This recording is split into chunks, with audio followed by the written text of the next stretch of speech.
The shadow of gambling has always hung over sports. Which brings us to Pete Rose. Should he be allowed in the Hall of Fame? Let's get right to it. The first host of GSL, Paul Hornung. Paul Hornung, suspended indefinitely for gambling improprieties. Jamie Connors versus Martina Navratilova. Guess who put down $1 million on himself?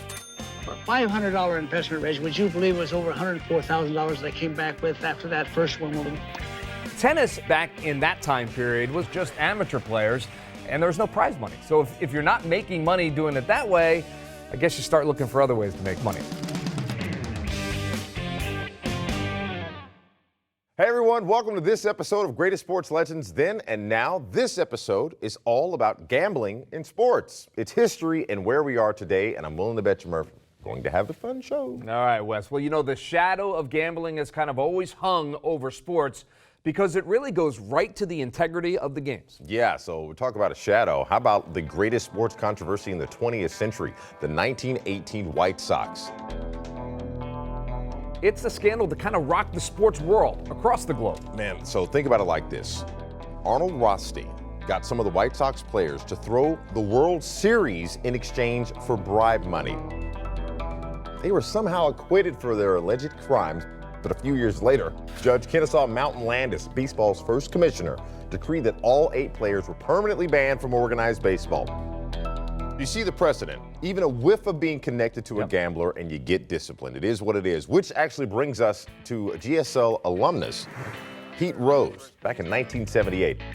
When's the last time you walked to first base, Pete? Never walked to first base. You got to get down there when you get a base on ball because them umpires might change their mind.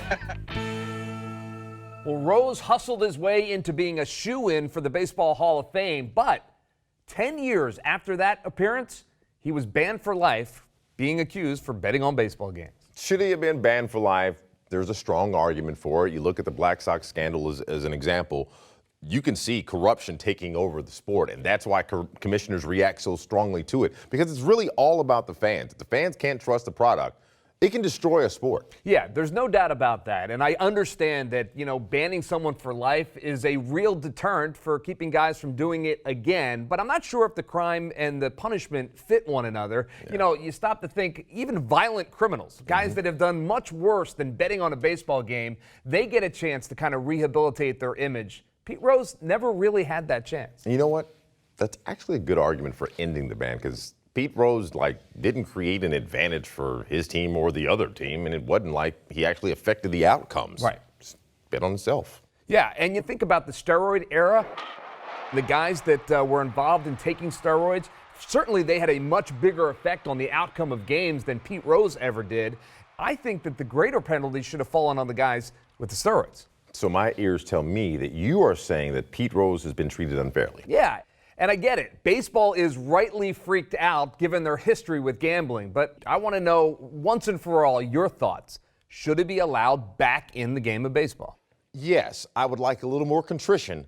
But at this point, we all know the controversy. The man suffered his punishment. I'm like this. Look, if you're not going to ban the steroid guys, then you have to let Pete Rose in. I think he's done enough in the game of baseball that he should be at least allowed back on the periphery, should be allowed back on the outside of the game. Not coaching and managing at this point, but in the game of baseball. You look familiar out there. When we come back, what do you think? Should Pete Rose be in the Hall of Fame? You going for single or double? I'm going for right up the middle. Go ahead, right up the middle. Oh, he popped Catch him that up! ball. Turn around. He catch that popped ball. up.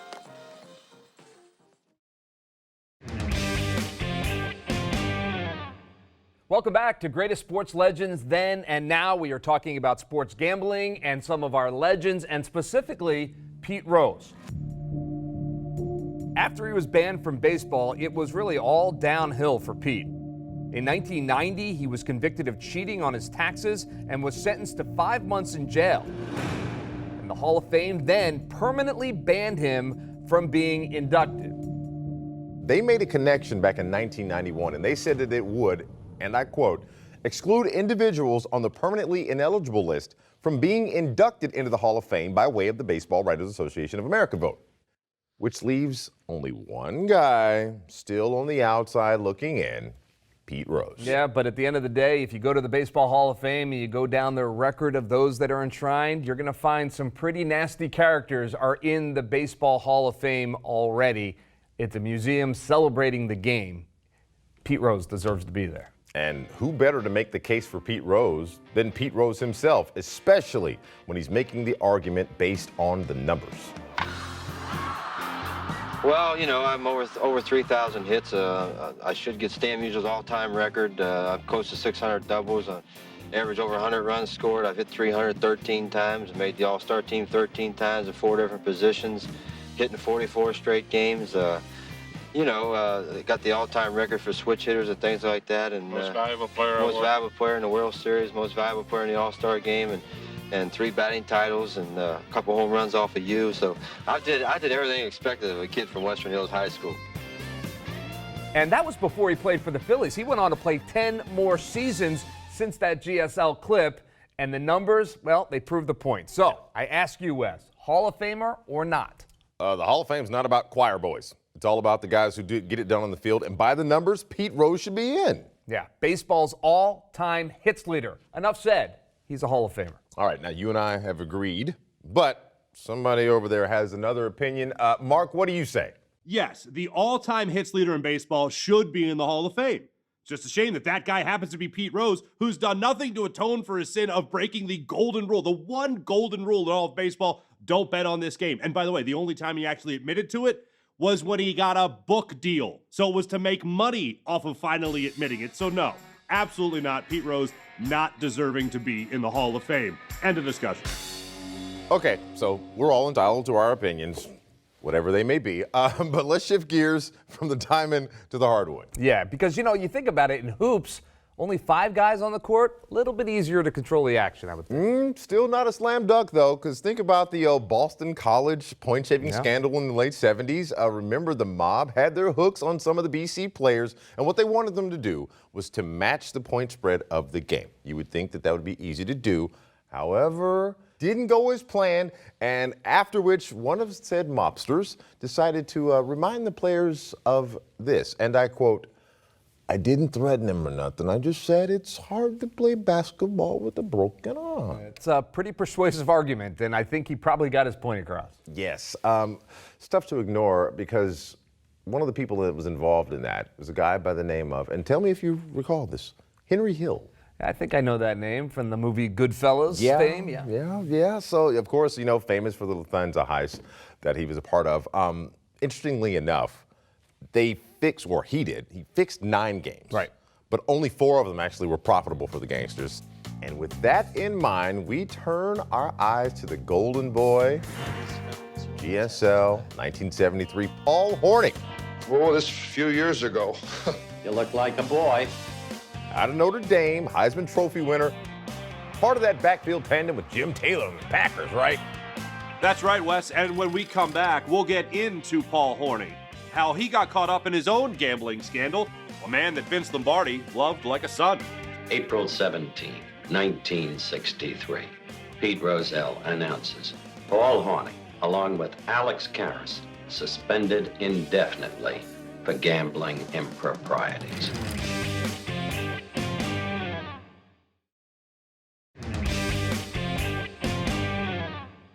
Hi, everyone, and welcome back. We are talking sports gambling with some of the biggest names in the history of sports here on Greatest Sports Legends Then and Now. And we're about to get into the first host of GSL, Paul Hornung, nicknamed the Golden Boy. That's right. Hornung hosted the show for 3 years and interviewed some of the greatest athletes of the 20th century, including Mickey Mantle, Joe DiMaggio, Oscar Robertson, Jerry DeLogo West, Bart Starr, and many more. Many more, but Hornung himself was profiled on GSL and interviewed by one of the greatest broadcasting legends of all time, Howard Cosell. Here's what Cosell had to say about the career of the Golden Boy. I guess as a human being, Paul will never really change. But as a football player, I think he should be remembered the way his coach, Vincent T. Lombardi, put it in his classic book, Run to Daylight. Between the 20-yard lines, Vince wrote, he was never more than an ordinary player. But once inside the 20, he became the greatest football player I have ever seen. He smelled the goal line. All right, I know we're not here to talk about Howard Cosell, but Right. man, are you kidding? How great was he? Look, the way he modulates his voice is epic and mesmerizing. No doubt about it. All right, but getting back to Hornung, he was one of the NFL's best players. In fact, 1961, the NFL MVP, also known as a fun-loving ladies' man. But in 1962, he got in a little bit of trouble for betting on league games and associating with gamblers or known hoodlums. Here's what Paul Hornung had to say about that when he sat down with Howard Cosell. April 17, 1963. Pete Rozelle announces Paul Hornung, along with Alex Karras, suspended indefinitely for gambling improprieties. That year, I had talked to Coach Lombardi about it many, many times after that, and he reassured me. He said, Paul, keep your nose clean for a year. Stay away from the Derby and the horses, and I know you'd like to go to the races. Please do me one favor. When year is up, when they will review your case next year, there's a good possibility that you will be reinstated, and that's actually what I wanted more than anything in life. And I did lead a exemplary life for that 1 year. So let's put this in some perspective, right? Hornung bet on games. Pete Rozelle suspends him for a year. Is that warranted? Yeah, I think if you put it into the context of what was happening in sports back then, it really was. Because, you know, everybody, the commissioners were really wary about allowing gamblers into their sports. They remember the Black Sox. So when Pete Rozelle got a whiff that maybe that's what was happening, he nipped it in the bud. And I think at that point, he did exactly what he did. 1 year ban, remember, one year, and then he was back. I think it was fair. I think context is everything to this because our friend Pete Rose, his mea culpas didn't exactly ring true. Paul Hornung, though, on the other hand, knew exactly the right things and the way to say them. I knew earlier, in January and February, that I was going to be suspended. I knew some action was going to be taken by Commissioner Rozelle, and I felt that, you know, he had every right to do what he did. Howard, I learned one great thing. It wasn't the danger of myself. I could afford betting $300 or $400 on football. The danger of it is if somebody who can't afford it gets hooked in betting and who gets hooked with the gamblers, maybe they will ask them to throw a football game. That is very, very dangerous. Question, do you think that would happen to a player today? We're betting a couple $100 on a game. Yeah, I don't even think that becomes a news story nowadays. I mean, you think about how much these players are making over the NFL or Major League Baseball or what have you. A couple $100 bet on a game, certainly not enough to have anyone influence the outcome of a game to throw any of the action. So, yeah, I'm not even sure it becomes a blip on the radar nowadays. No, I mean, to be honest, they'd have to be like hundreds of thousands of dollars. That amount of money? Yeah. Like, that's tip money. That's its pocket change, petty cash for multi-millionaires. Agreed, yes. Now, think about this, though. Hornung, Karras, both got reinstated. Now, Hornung makes it into the Hall of Fame back in '86, unlike Pete Rose. But here's the crazy part about it. Two guys both committed the same crime. One gets banned for life. The other only for a year. No doubt about it. And, a related issue happened in the NFL not long after the Hornung issue. About 6 years later, another flamboyant player, Joe Namath, you may remember the name. Well, he had a couple of nightclubs, one of them being Bachelor's 3 nightclub. And in that nightclub, apparently, some of his regular customers were some unsavory characters. So the commissioner, Pete Rozelle, stepped in and said, Joe, you got to sell that nightclub. Yeah. And he did. So he sold his interest in the nightclub. I wonder if that could happen today. No, he's not selling the nightclub. And matter of fact, the way the world runs today, they probably would have created a brand partnership, and they might have done a draft from the club. How about nowadays in sports? Every league has it connected to some kind of online sports betting. And so I would argue that the steroids, the sign stealing, and other stuff, Deflategate, and all the other Patriot issues, they had a lot more direct effect on outcomes of games than guys betting a couple $100 back in the day for themselves to win. And when we come back, we're going to talk about a sport which gambling has been present in for a very long time. The warm-up to Wimbledon, the match against Von Cram. Many of the people in tennis feel that you possibly threw the match to increase the odds at Wimbledon. It's true that Von Cram and I met in the finals, and I used a different racket in every game that we played.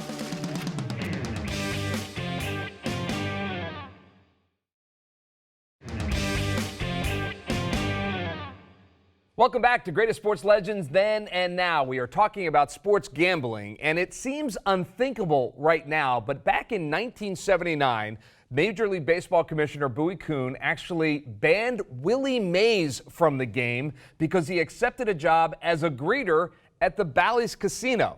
And he wasn't the only player that it happened to. Mickey Mantle, another all-time great, a similar situation and a similar fate. That would never happen to Dave. No. For working at a casino, like gambling sites like hire athletes to hawk their services today. Take case in point, Allen Iverson has been used by gambling sites and services, but it's a different world today. Now, back then, football, baseball, basketball, zero tolerance. Tennis, it's a bit of a different story. How about Jimmy Connors? He already admitted he had a major gambling problem and used to gamble on himself. Case in point, great story, 1982, Battle of the Sexes, Jimmy Connors versus Martina Navratilova. Guess who put down $1 million on himself? Jimmy Connors. 6 digits, 2 commas, Jimmy Connors. Final score, 7-5, 6-2, a little bit closer than he would have liked. But what did tennis do? Absolutely nothing. Did not ban him for that or for the other times that he bet on himself. Gambling has been historically tolerated. Prime example, the great hustler of tennis, Bobby Riggs. 1977 GSL. He sat down with Reggie Jackson and practically admitted to throwing a match against Baron von Kram in 1939. The Queen's Club tournament, the warm-up to Wimbledon, the match against von Kram. Many of the people in tennis feel that you possibly threw the match to increase the odds at Wimbledon. It's true that Von Kram and I met in the finals, and I used a different racket in every game that we played. And I'm not saying I threw the match, but hey, I was looking past that match. I was looking to Wimbledon, and it wouldn't hurt if the odds were a little higher on it because I had about $500 extra at that time, and I wanted to put it on Bobby Riggs to win the singles, Bobby Riggs to win the doubles, and Bobby Riggs to win the mixed doubles, and I got pretty good odds. Well, the way the story goes, Riggs lost his match to Von Kram so that he could take that $500 and multiply it. Now, you have to remember, he was a very confident player, confident in his own abilities, and Wimbledon was just an amateur tournament at the time, so the only way for him to make money was to bet on himself. So that's what he did, and he bet on himself in singles, doubles, and mixed doubles, and swept them all and made a killing. And I won the Triple Crown at Wimbledon, the first and only time it's ever been done in the history of Wimbledon on a person's first try. That was my first visit there, and I did it all. So for a $500 investment raise, would you believe it was over $104,000 they came back with after that first Wimbledon? So here he is, like, basically bragging about his exploits. I mean, so, like, what's the difference between, say, tennis and baseball? Tennis, especially back in that time period, was just amateur players, and there was no prize money. So if you're not making money doing it that way, I guess you start looking for other ways to make money. Well, the question that I think that we're given right now is, have times changed? And when I think about, you know, the guys we've just mentioned from back in the day, then my mind immediately goes to like the Jordan era with he and Barkley hanging out. Dennis Rodman flies out to Vegas in the middle of a playoff, by the way. They've made, you know, gaming kind of part of the social lexicon in a bit. Yeah. You know, at some point, it turned into gambling was kind of a cool way to spend your time. Yeah. And if you had that kind of money, and these guys certainly did, and they wanted to spend it on gambling, well, they were allowed to do so as long as there wasn't any smoke and fire around the integrity of the game. Well, to show you how things have progressed, look at the fact that the modern NBA has now incorporated predictive sports gaming. And like, whoever thought that would have happened? Now fans can interact with the game and look at the numbers and find the odds makers and make the choices accordingly. And so here we are in an entirely different world. And that's what this show is all about. The greatest sports legends then and now. Boy, oh boy, how things have changed. Let Pete Rose into the Hall of Fame. That's all I have to say. You hear that, Mark Farzetta? That's going to do it for us here on Greatest Sports Legends Then and Now. For our producer, Mark, and for Wes Hall, I'm Greg Murphy. We'll see you next time. Thank you very much, old buddy. Well, Howard, Oh, we're terribly late. Please. Oh, you're kidding. Howard, some things are important and some things are not, but I think this may be one of the most important things. I will see you later.